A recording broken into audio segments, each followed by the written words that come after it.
Welcome to Vaughn's Future Proof Focus podcast, where we explore topics related to college affordability, diversity, and career growth in STEM and aviation. Hi, I'm Dr. Sharon DeVivo, president of Vaughn College and host of our podcast. And today we are welcoming Elena Buenrostro, who is a licensed drone pilot, global marketing manager at Google, and the CEO and founder of Women Who Drone, an online platform and community that inspires, educates, and empowers women and girls with drone technology. Elena speaks internationally about her drone knowledge at conferences and universities worldwide, and her work has been featured in many publications. Her goal, like Vaughn's, is to pave the way for women in the drone industry. And we've been getting to know each other in the few minutes before the podcast today, and I'm so excited to have you here. Thank you for being here, Elena. I am so excited to be here. Thank you so much for having me. Yeah, terrific. All right, so how'd you get into drones? We purposely didn't have that conversation to begin with so that you could tell your story. Yeah, absolutely. It's definitely a story that's ingrained in my system right now. So I actually got started flying drones really because of a trip that I was planning to the Great Wall of China. I have always wanted to hike the Great Wall ever since I was a little girl. And as a video production professional, I knew I had to document this experience. So as I was researching and figuring out ways of how I was going to capture such a vast space, I came across drone technology. I bought my first drone in early 2017. I taught myself how to use it. And a few weeks later, I went on my trip. I went to a very off the path area of the Great Wall, so not a lot of people, and I captured my content and I just fell in love. Wow. That was the moment I realized I had wings for my passion, which was to capture the world in any which way. And that soon turned into me traveling a lot more. I learned about the Part 107 drone license certification. I got my Part 107 a few months after that, continued to fly. And then it was sort of history from there. And I don't know if we want to get into it, but it really paved the way of how I started Women Who Drone. Yeah, terrific. It's so funny because the first thing I'm thinking of is, and you didn't get in trouble with the Chinese authorities? Yeah, that's a great question. And that's why I mentioned that I went to a very off the beaten path hike, because obviously we all know how big the Great Wall of China is. There's areas where there are a lot of people. There's areas where there are not. Fortunately, back in 2017, I think drone technology was still quite new. 2016 is when the Part 107 came out. And so that was very much my intention. Is one, I wanted to experience a hike where there wasn't a lot of people and where I could capture things safely. And it was outside of Beijing. And so I was able to capture content with no issues. And now I can't say right now if I went back to that same spot, if it would be an issue. It probably would be, like many other places. So I don't recommend people doing that, but always, always, always take a look at the websites of any country you're flying to make sure you're following every law, because at that time I wasn't a licensed drone pilot. So I hate to say it, but I wasn't as safe as I am now. Right. Yeah, I'm sure as you get more knowledgeable, it just increases your situational awareness and the rules of that country and everything else. Knowledge is key. All right. So much like Vaughn students, you're a first generation college student. Tell me a little bit about your college experience and how you think that led you to where you are now. So I'm actually first generation high school and college graduate in my family. So that was actually a really big deal for not just me, but my family, but very much a goal of mine because of where I came from. And so when I graduated from high school, it was a big moment for us. But when I graduated from college, it was an even bigger moment for my immediate family. And so when I started college, it's actually funny because when I was 16 years old, I wanted to become a pilot. I dragged all my friends to this symposium, probably an hour towards the mountains. And I was like, you guys, I'm going to become a pilot. We're going to go to the symposium. We're going to figure out how to do it. And then we show up, they get through their symposium, and then they tell us it's something outrageous at the time to a 16-year-old was like 30 grand for the program. Now you think about it, you're like, okay, it's probably feasible. But we were like, nope, we got to get out of here. We're not going to do this. We're going to go the regular route to college. So I kind of gave up my dream of becoming a pilot when I was 16. And then I ended up going to UC San Diego, and I went in there as a aerospace engineer major. I took my first few classes in math and science and soon figured out that was not for me. I really struggled in math. So then I kind of went undeclared for a while and took a few elective courses. Then I signed up for some theater and film courses and discovered storytelling, and picked up a camera, started making films, and realized that I found my passion through storytelling. And funny enough, that kind of brought me back to the first question of capturing the world through aviation and drone technology. So full circle, I came back to aviation in one way or another, but it was through storytelling. And so that's really, it's something that I've been thinking about recently, especially as, working on the speech of how did I get here? And I started to think about my dreams as a child, my dreams as a teenager, and, where I started and then how I ended up. And you just really never know where you're going to go. But it's important to find what those passions are to figure out your path. Sadly, the other thing I hear in your story is the barriers that got put up. Right. So your story, not unlike a lot of people of color, women of color in particular in this space, about somebody said, this isn't for you. Go look over here. Right. I mean, so many young people, from underrepresented and under-resourced backgrounds don't choose aviation aerospace careers because of the cost. Right. And this is where, we have to think as an industry, as a community, about we're not going to fill the pipeline with who we've always filled the pipeline with. Right. And it's underrepresented students, underrepresented communities that need to know what the possibilities are and how to get there. Right. So this is a great way to lead into tell me about Women Who Drone and how that helps this whole situation as well. Yeah, absolutely. So I think, I've always been a true advocate of empowering women. Just even in college, I was part of many organizations where we were always, pushing the boundaries to get more access for women. So that's always been a true passion of mine till this day, but also not just women, but then also underrepresented women, Latina women, which is, I'm a Latina. And so I've been in many organizations to do that, including at Google. So for me, after I started flying and I got my Part 107 drone license, I actually had a ton of women reaching out to me across social media, which is where I was posting my content, asking me how I got started, what drone I would recommend for them to get started. And I thought, wow, okay, I can't be the only woman flying drones. There's no way. And as I responded to a lot of these messages, I realized that there are so many people reaching out to me. Why don't I connect them all? How do I connect this community and grow it? But also, I can't have all the answers in every country. And there's going to be women out there who could share their story as well. And as a storyteller, I love sharing people's stories because I think people's stories is what inspire others to do things. And that's what truly has inspired me, is seeing other people's stories too. So I started Women Who Drone October of 2017, and it really just started across social media because that was my jam. I know how to use social media. I know how to post content. Started our Instagram, then a Facebook group community.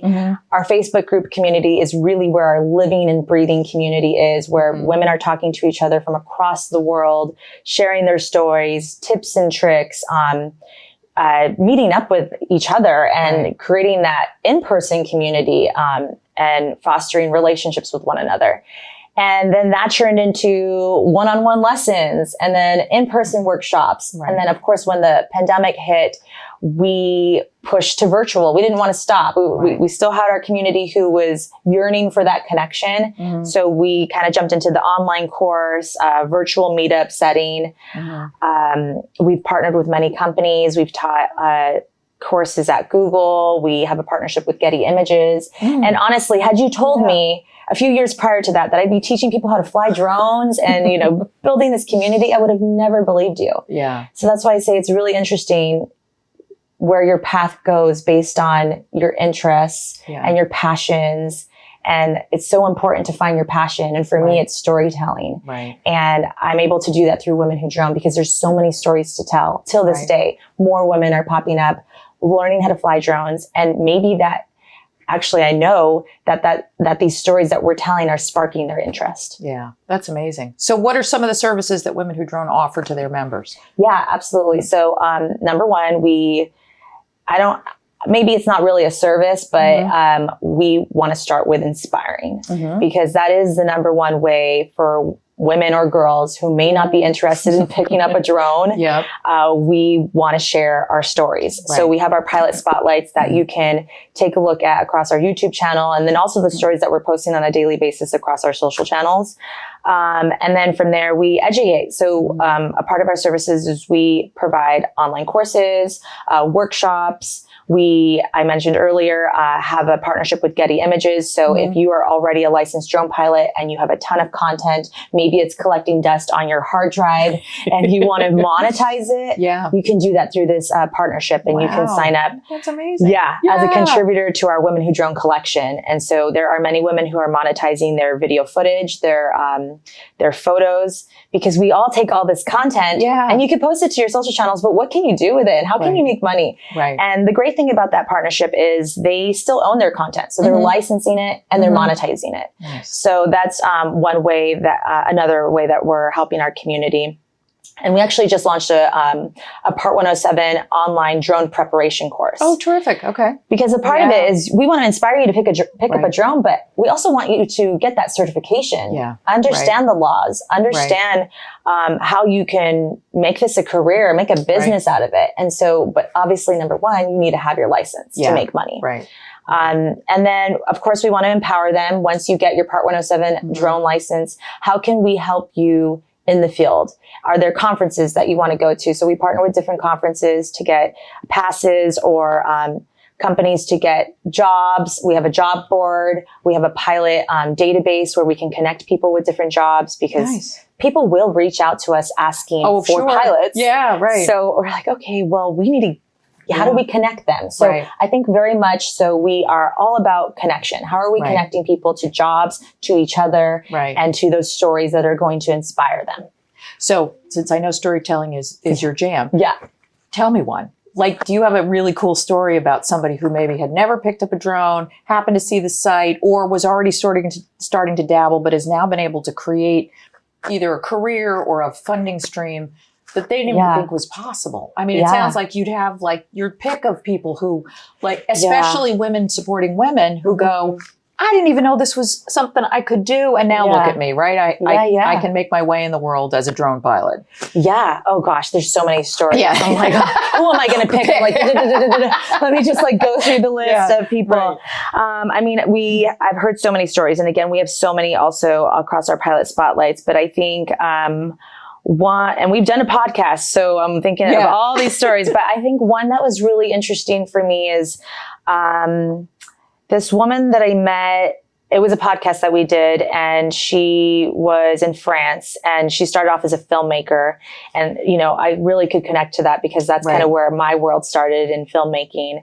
And she ended up starting a business inspecting wind turbines across Dubai and Europe. And she's just sort of traveling the world doing that. And I just thought, as she was telling me her story of studying film, going to a film school, and then obviously like me, discovering how do we put our camera in the sky? How do we get these cool shots? Which then led to conversations and meeting people and, you know, investing in relationships. And that does open up doors. It happens for me all the time. And then she finds herself now in a company that she started, and she's traveling the world inspecting wind turbines. That's awesome. With drones. And she's just like, how did I get from here to here? And I'm like, hey, I know what you're talking about. Exactly. So, I mean, that's just one out of so many stories that I could think of. But and we know inspections is, right, whether it's a building inspection or a wind turbine inspection or a roof inspection or a pile inspection or an airplane inspection, right? There's Right? It's just endless what you can do. You're right. It's a camera. It's just in the air. Yeah. You think, oh, I'm going to take some photos, but no, there's so much more that you can do. Right. So what are some of the future plans for Women Who Drone?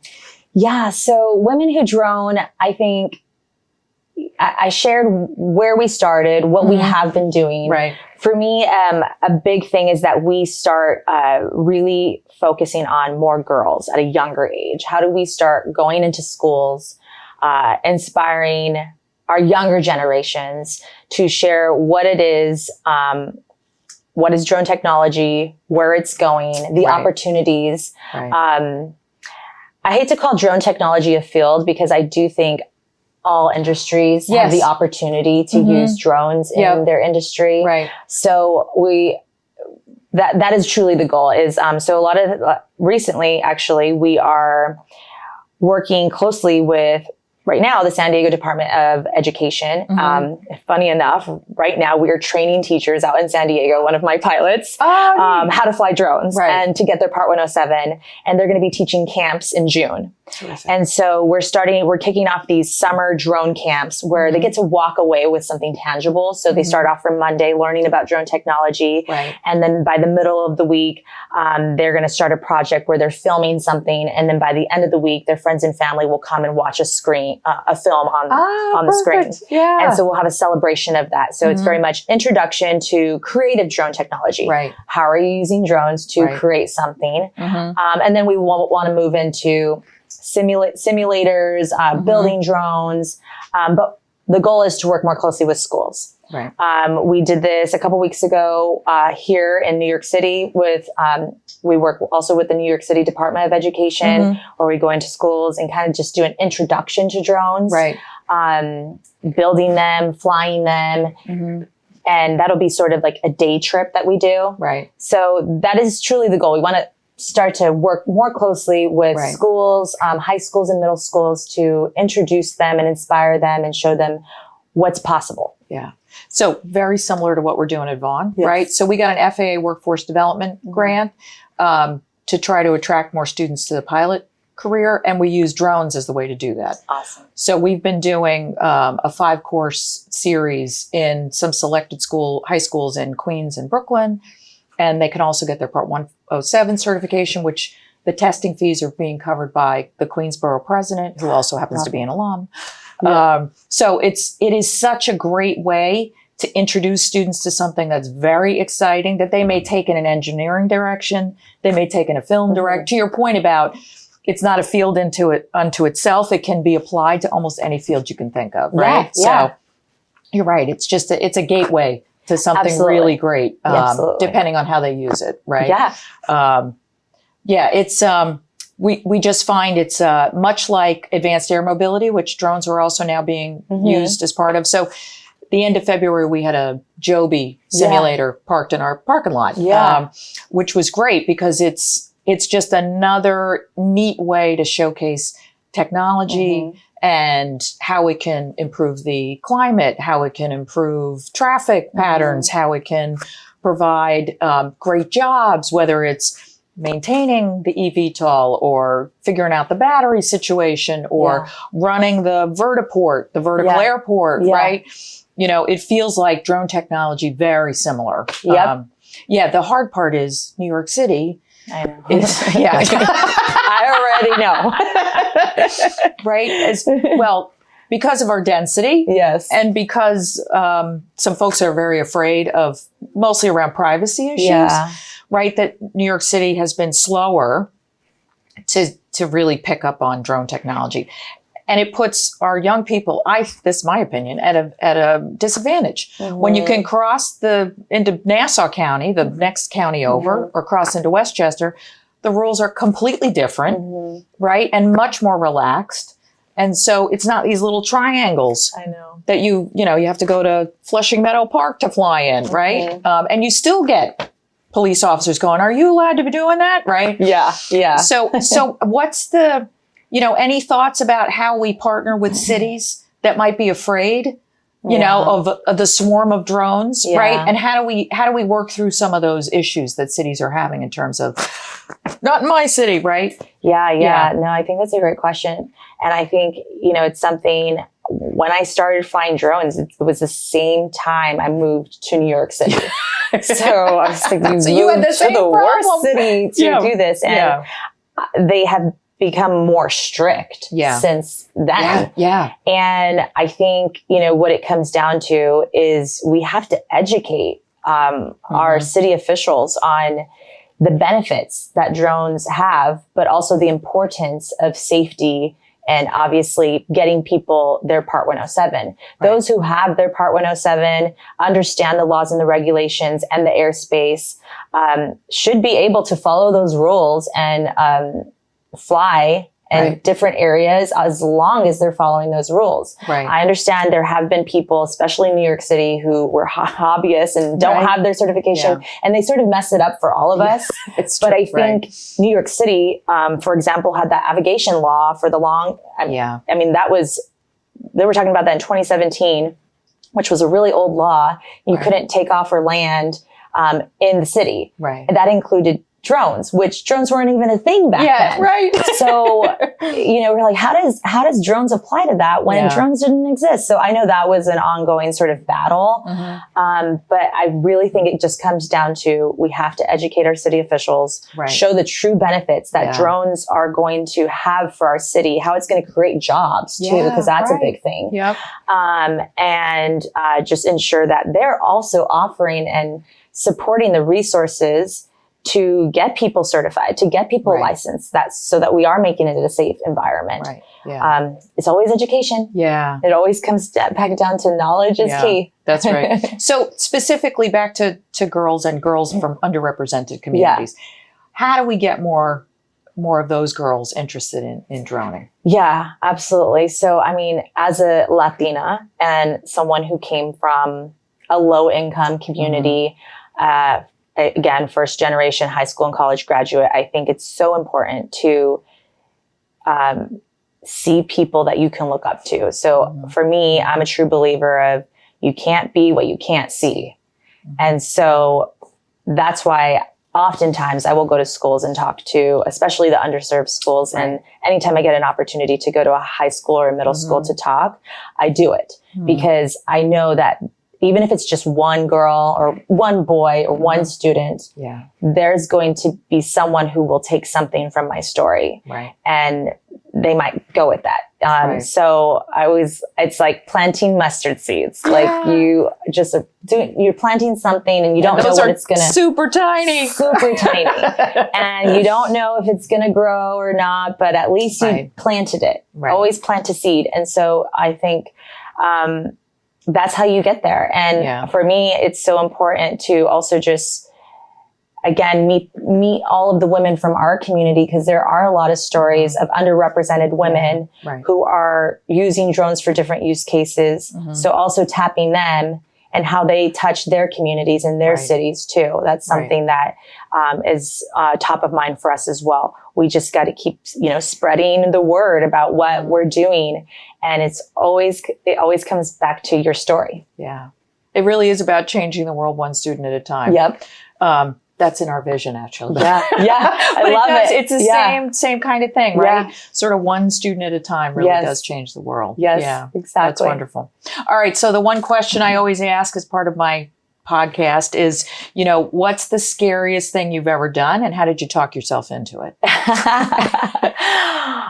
Droning may be it. No. That was going to the Great Hall the Great Wall of China by myself. Right. Yeah. That was pretty scary. But I think this is I still think about this till this day. So one of the scariest things I have done was I skydived. I jumped out of a plane. Wow. Okay. And that definitely. That for me was extremely scary because at the time I was afraid of heights. I was getting over being afraid of heights. I used to be afraid of heights, which is crazy to think. You're probably not afraid of heights anymore. Not anymore. Not even a little bit. Oh my God. But I used to be. My mom used to take me to, top of buildings and I would just stay in the middle. I wouldn't want anybody to touch me. I didn't want to get near the window. Don't touch me. Right. But then she kept doing that and doing that and doing that. And then I soon got over my fear of heights.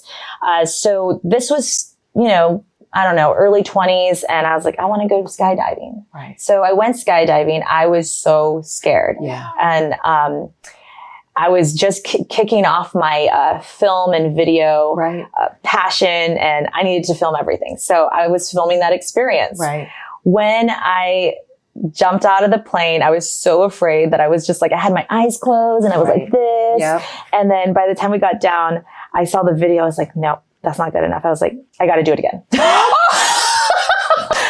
I went back up and I jumped out the second time with your eyes open and my hands like this so I could get the shot. Yeah. So I overcame my fear so I could get the right shot for my video storytelling. Oh, okay. You get the first prize for the best story on that question. Yeah. And I was like, well, at least I got the shot, but I was so scared and I did it twice, but I would have to say that was oh my gosh. Oh, I'm so inspired now. I love that. I love that. I can think of so many situations where I've gone, not jumping out of a plane, but where I've gone through it all. Yes. Right. And to go through it again. I went through it with again. your eyes open and your arms open. For the shot. Yeah. I love it. I love Dedicated storyteller right there. Oh, that's great. Oh, that's awesome. I love it. All right. So if you're interested in getting involved in the drone community, visit womenwhodrone.co or visit vaughn.edu to learn more about certification and to connect with the drone community. Thank you. Thank you so much. Thank you. I heard so many good takeaways today in terms of, find your passion, go after it, find your community to help support you in that passion. And the best one was, do it the second time with your eyes open. Yes. Yeah. Absolutely. Thank you so much for having me. Thank you, Elena. Have a question? Email us at futureprooffocus@vaughn.edu. And don't forget to subscribe, follow, and rate the podcast. Thanks for listening, and see you next time.